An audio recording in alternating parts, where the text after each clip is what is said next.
जय विष्णु भगवान। जय यमराज। यमराज जिससे मुलाकात हम सब की एक दिन होनी है और ये हम सब जानते हैं। तो आज एक कहानी है, एक कुत्ते ने कैसे बताया मनुष्य का सच। तो ज़रूर सुनना और हमारे चैनल को सब्सक्राइब ज़रूर करना। जय विष्णु भगवान की। तो कहानी आरंभ करते हैं, सुनो। एक सेठ था बनिया, जो बड़ा ही कंजूस था। लेकिन कंजूस के साथ साथ वो धार्मिक स्वभाव का था और विष्णु भगवान का भगत था। और उसके एक कुत्ता पाला हुआ था, काले रंग का। और वो अपने कुत्ते को से बड़ा प्यार करता था। एक विष्णु भगवान से और एक कुत्ते से बहुत ही प्यार करता था और विष्णु भगवान की सेवा करता था। और गांव वालों से ज़्यादा मेल जोड़ उसका नहीं था। वो अपने रास्ते चलता था, गांव वाले अपने रास्ते चलते थे। वैसे ही सीधे और सरल लोग किसी के पसंद नहीं आते हैं। जो नौटंकी करते हैं, दिखावा करते हैं, वही लोग दुनिया को पसंद आते हैं। ये सब हम जानते हैं, आप सब जानते हो। तो वो बेचारा सीधा साधा मनुष्य था, दिखावा नहीं करता था, पैसे वाला था, लेकिन अपने हिसाब से जिंदगी जीता था। लेकिन वो विष्णु भगवान की सेवा करना कभी नहीं छोड़ता था। एक दिन विष्णु भगवान उसके सामने प्रकट हो जाते हैं। जब प्रकट होते हैं और बोलते हैं, बोलो भक्त क्या चाहिए, तब वो अपने आप पर विश्वास नहीं कर पाता है और वो पूछता है, क्या भगवत आप स्वयं हो, विष्णु भगवान हो? तब विष्णु भगवान बोलते हैं, हाँ मैं विष्णु भगवान ही हूँ और तुम्हारी भक्ति से खुश होकर मैं तुम्हें दर्शन देने आया हूँ। तो वो बनिया बोलता है, मुझे और कुछ नहीं चाहिए, मेरे पास सब कुछ है। इस कागज पर साइन कर दो, आपके हस्ताक्षर हो गए तो मैं सबको प्रमाण दूंगा कि भगवान होते हैं और मुझे दर्शन दे के गए हैं। बस और मुझे कुछ नहीं चाहिए।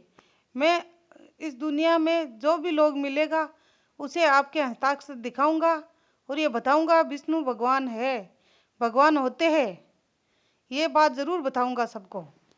तब विष्णु भगवान उसे उस कागज़ पे साइन करके चले जाते हैं, अंतर्ध्यान हो जाते हैं और वो कागज़ अपनी थैली में रख लेता है।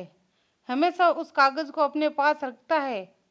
जो भी मनुष्य उससे कभी बात करता है उसे वो बताता है कि भगवान होता है और हम सब भगवान को पूजे तो वो हमें किसी न किसी रूप में दर्शन जरूर देते हैं और हमारी मदद भी करते हैं। ये बात हर मनुष्य जाति को मान लेनी चाहिए। तब आगे आगे वो चलता, पीछे पीछे उसका कुत्ता। कभी कभी बाहर घूम के आते दोनों तो कोई ना कोई मिल ही जाता। उसको वो ये बात ज़रूर बताता कि भगवान की सेवा पूजा करा करो, भगवान की पूजा से सब कुछ मिलता है। क्या हमारी ज़िंदगी यहीं तक है? आगे भी हमें जाना है। एक दिन उसका कुत्ता अचानक से बीमार हो जाता है और फिर वो ठीक ही नहीं हो पाता है। कई वैद्य बुलाते हैं लेकिन उस कुत्ते को दवाई नहीं लगती है। तब वो बीमारी के कारण मर जाता है। तब वो कुत्ता बीमारी के कारण मर जाता है और उसे अमदूत लेने आते हैं, बड़े बड़े राक्षस जैसे अमदूत।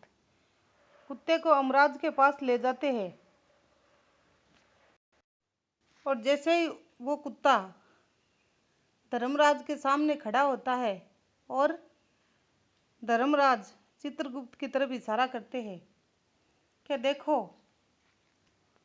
तुम्हारी किताब में देखकर बताओ, इसने कोई पाप किया है क्या? तब चित्रगुप्त देखता है और बोलता है, यह तो एक इंसान ही नहीं था, जानवर था। फिर भी इसने कोई पाप नहीं किया है। इसने हमेशा शुद्ध खाना खाया है और इसके अच्छे कर्म ही है। ये स्वर्ग में जाने योग्य है। तब धर्मराज जी कहते हैं, क्यों ना हम इसे धरती पर भेज देते हैं और इसे एक इंसान बना देते हैं। तब कुत्ता कहता है, मुझे कुछ भी बना दो, लेकिन इंसान नहीं बनाना है, मैं मनुष्य नहीं बनना चाहता। तब धर्मराज जी को बड़ा ही अचंभित होता है कि कितनी जूनी के बाद में हमें मनुष्य जूनी मिलती है, लेकिन तुम क्यों नहीं बनना चाहते। तब कुत्ते ने इंसानों का सच बताया। बोला, इंसान बड़ा ही मतलबी होता है, बड़ा स्वार्थी होता है, वो सबको चकमा देता है, यहाँ तक कि वो भगवान को भी चकमा देता है। तब यमराज ने कहा कि तुम्हारी सारी बात सच हो सकती है, लेकिन भगवान को चकमा नहीं दे सकता कोई भी इंसान। तब कुत्ते ने कहा कि देखो, मैंने इंसानों को बहुत नज़दीक से देखा है, वो अपने मतलब के लिए हर जान पर पालता है और उसे रखता है, अपने मतलब के लिए हर काम करता है, बिना मतलब वो कुछ नहीं करता है। अगर एक मनुष्य जिंदा यहाँ आ जाए तो आपकी पूरी इस देवलोक को बदल सकता है। तब धर्मराज को बड़ा ही गुस्सा आया। बोले, तुम तो हमें चेतावनी दे रहे हो। बोले, नहीं, मैं हकीकत बता रहा हूँ कि जिंदा मनुष्य बहुत ही खतरनाक होता है और उसका दिमाग बहुत ज़्यादा चलता है, वो देवता को भी चकमा दे सकता है। तब धर्मराज ने अपने 2 अमदूतों को भेजा और बोला, जाओ इसके मालिक को पकड़ के लाओ। और कुत्ते को बोला, अगर तुम्हारी बात सच हो गई तो तुम स्वर्ग जाओगे, और अगर तुम्हारी बात गलत हो गई तो हम तुम्हें नरक ही भेजेंगे। ये बात तुम ध्यान में रखना, क्योंकि तुम हमसे जिद्दी कर रहे हो। कुत्ते ने कहा, ठीक है। थोड़ा तो उसे डर लगा कुत्ते को, फिर भी उसने हाँ बोल दिया। फिर उसके सेठ को उठा के नींद में से ले आते हैं, जो बनिया था। बनिया आता है, रास्ते में बोलता है कि तुम लोग मुझे क्यों ले जा रहे हो, क्या मैं मर चुका हूँ। तो अमदूत बोलते हैं, नहीं, तुम मरे नहीं हो, तुम जिंदा हो। तो फिर वो बनिया चिल्लाने लगता है। बोले, मुझे छोड़ो, मुझे नीचे जाने दो, अभी तो मैं मरा ही नहीं, तुम मुझे कैसे ले जा सकते हो, आखिर मुझे क्यों ले जा रहे हो। तब वो वहाँ जो स्वर्ग में जो भी घटना हुई थी धर्मराज के सामने, वो अमदूतों ने उस ब्राह्मण को बता दी थी। ब्राह्मण ब्राह्मण क्या, वो बनिया को बता दी थी। बनिया तो वैसे ही होशियार होता है और वो बड़ा ही चत्तर था, ज्ञानी भी था। तो उसने छुपके से उस कागज़ पे कुछ लिख लिया, जो कागज़ विष्णु भगवान का साइन करा हुआ था, और अपनी थैली में डाल लिया और आगे चल दिया। अमदूत उसे ले जाके धर्मराज के सामने खड़े करते हैं। जैसे ही खड़ा करता है तो वो कागज़ निकाल के अपनी थैली से धर्मराज जी को दे देता है। धर्मराज जी उस कागज़ को पढ़ के तुरंत अपनी कुर्सी छोड़ के खड़े हो जाते हैं, खड़े होके साइड में चले जाते हैं।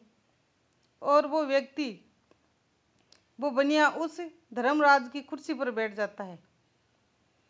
धर्मराज जी कुर्सी पर बैठ के वो वहाँ के सारे नेम चेंज कर देता है। जो नरक में पड़े थे उन्हें स्वर्ग भेज देता है और सबको आज्ञा दे देता है। अब स्वर्ग वाले अप्सरा सोच रही है कि इतनी सेवा हमसे कैसे होगी, यहाँ ज़्यादा मनुष्य हो जाएंगे। तब वहाँ हाहाकार मच गया कि ये तो इसको गद्दी गलत दे दी, ये किसी को कुछ नहीं देखता है, लेखा जोखा, सीधा स्वर्ग पहुँचा रहा है सबको। सब वहाँ नारद जी आते हैं और बोलते हैं नारायण नारायण। क्या हुआ धर्मराज जी, आप यहाँ खड़े हो और यहाँ कुर्सी पर कोई और ही बैठा है। तब धर्मराज जी उन्हें पूरी बात बताते हैं। तब नारद जी कहते हैं, इसका उपाय सिर्फ विष्णु भगवान ही कर सकते हैं और किसी के पास नहीं है। तब विष्णु भगवान के पास जाते हैं धर्मराज जी और बोलते हैं, मुझे मेरी कुर्सी दिलाइए, आपने ये क्या कर दिया, एक जिंदा मनुष्य को मेरी कुर्सी पर बैठा दिया। तब विष्णु भगवान ने कहा, मैंने कुछ नहीं किया, जो किया है उस इंसान ने किया है। तब धर्मराज जी बोलते हैं, आपने ही तो वो लिख के दिया था। बोले, मैंने नहीं लिखा था, उस कागज़ पे लिखा था जिंदा मनुष्य को अगर कोई स्वर्ग ले आएगा तो उसे यमराज की कुर्सी मिलेगी। लेकिन जब विष्णु भगवान बताते हैं, मैंने सिर्फ हस्ताक्षर किए थे, लेकिन इसने अपनी चतुर बुद्धि से ये सब लिखा है और आपका पूरा नियम चेंज कर दिया है, तो कुत्ता जीत गया है और आप हार गए हो। कुत्ते ने अपनी शर्त जीत ली। वहाँ विष्णु भगवान आते हैं, नारद जी आते हैं और धर्मराज आते हैं। धर्मराज आके पूछते हैं कि तुमने ऐसा क्यों किया। विष्णु भगवान पूछते हैं, आखिर तुमने ऐसा क्यों लिखा। तो वो व्यक्ति कहता है कि मेरे कुत्ते ने कोई पाप नहीं किया, मैंने कोई पाप नहीं किया, तो मैं मेरे कुत्ते को नरक कैसे जाने देता। यह स्वर्ग जाने के योग्य ही है, ये स्वर्ग ही जाएगा। इसलिए रास्ते में मैंने अमदत्तु से पूछा और उन्होंने मुझे सारी घटना बता दी, इसलिए मैंने यहाँ आके सब कुछ चेंज कर दिया। तब सबने मान लिया कि जिंदा मनुष्य सब कुछ सही भी कर सकता है और गलत भी कर सकता है, क्योंकि उसके पास जैसा दिमाग होता है वो किसी जानवर के पास नहीं होता। वो सब जूनियों से सर्वश्रेष्ठ है, इंसान जूनी, तो वो कुछ अच्छा भी कर सकता है, किसी को चाहे तो कहीं भी पहुंचा सकता है। इसलिए अपनी बुद्धि का सही इस्तेमाल ही करना चाहिए। उस बनिया ने करा इस्तेमाल, उसने कुछ भी गलत नहीं किया, लेकिन अपने कुत्ते को उसने धर्मराज के आगे भी बचा लिया, क्योंकि वो जिंदा मनुष्य था। अगर मरा हुआ मनुष्य जाता तो उसे धर्मराज जी का फैसला ही सुनना पड़ता, लेकिन वो जिंदा मनुष्य गया, इसलिए सारे नेम चेंज करके रख दिए। इसलिए मनुष्य में बहुत शक्ति और बहुत दिमाग दिया है भगवान ने, अगर पूरा इस्तेमाल कर ले तो वो कुछ भी कर सकता है। जय विष्णु भगवान, जय धर्मराज। आपको हमारी ये कहानी अच्छी लगी तो लाइक, सब्सक्राइब, कमेंट जरूर करना।